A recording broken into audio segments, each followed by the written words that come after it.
Hello, boys and girls. Mrs. Shaw here. Welcome back to Reading in Phonics with me.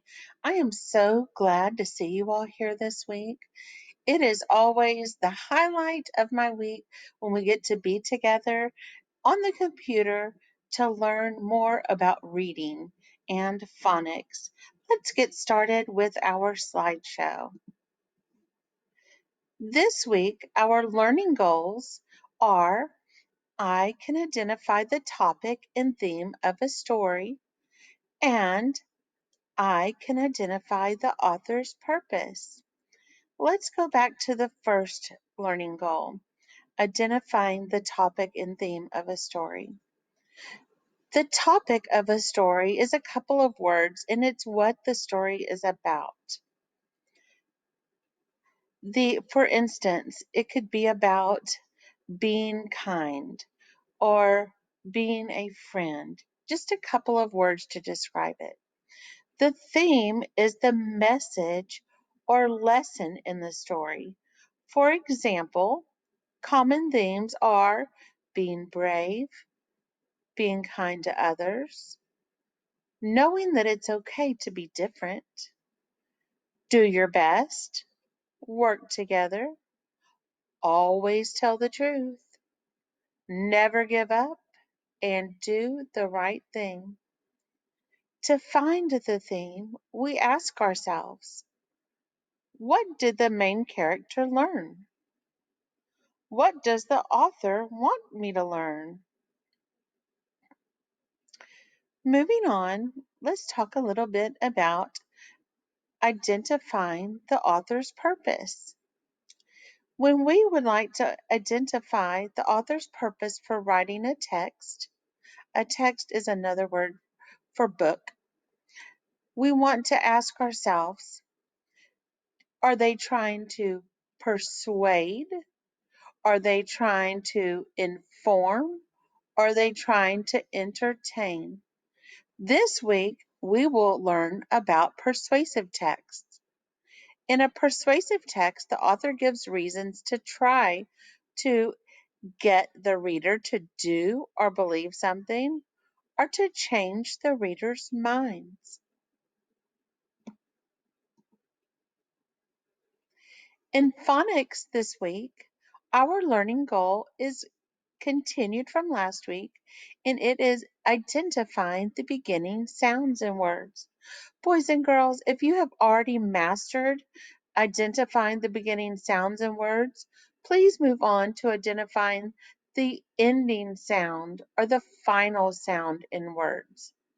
If you are still working on the beginning letters, continue to try to identify the sound that you hear first. For instance, I am pointing to nest. What sound do you hear in nest? What sound does nest begin with? That's right. Nest begins with the sound mm. Let's try another one, boys and girls. Rainbow. What sound do you hear at the beginning of rainbow? That's correct, boys and girls. You hear the sound at the beginning of rainbow. This week you will continue to practice your beginning sounds. And remember, if you've already mastered it, you will move on to ending sounds. Let's watch a video together about author's purpose. Hi everyone, today we're going to be learning about the author's purpose. The author's purpose is the reason the author wrote the text. There are three main reasons the author might write a book or text: to persuade, inform, or entertain. When you think of the author's purpose, think of pie. When the author's purpose is to persuade, they are trying to convince you to act or think a certain way. They do this by giving you facts and opinions. When the author's purpose is to inform, they give you facts and details about real people, places, and events. When the author's purpose is to entertain, they are telling you a story that you will enjoy. Let's read some texts and see if we can determine the author's purpose. It was a dark and stormy night as the windows rattled and doors banged. Maria shivered and tried to turn on the lamp, but it wasn't working. She looked for her flashlight but couldn't find it. Not wanting to stay alone in bed, she dashed across her room straight into her mom's bed, where she jumped up and snuggled up with her. Safe at last, she thought. What's the author's purpose? The author wrote the text to entertain. I can tell that the text was made to entertain because the author made it seem scary.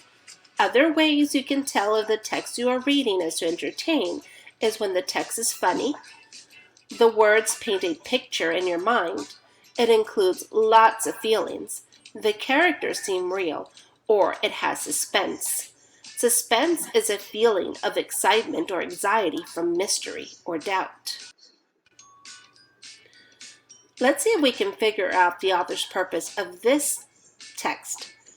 Going to the park is overrated. Why not go to the beach instead? The beach is so much better than the park.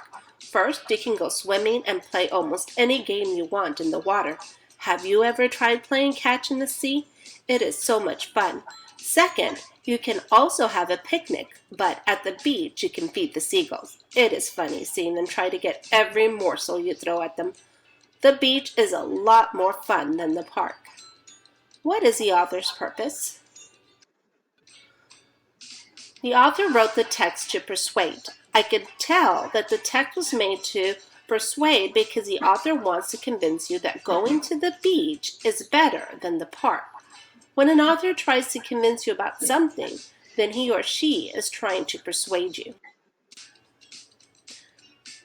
Let's read another text and see if we can determine the author's purpose. Sea lions are sea mammals. They spend most of their time in the ocean finding food. They have flippers to help them swim better and have a thick layer of blubber or fat to help them stay warm in chilly weather. What is the author's purpose? The author wrote the text to inform. I can tell the text was made to inform because the author gives facts and details about sea lions. When the author gives facts and details about real people, animals, places, or events, then the author is trying to inform you. The author's purpose is the reason the author wrote the book or text. To remember author's purpose, just remember PI. Persuade, inform, and entertain. Thank you, everyone, and have a wonderful day.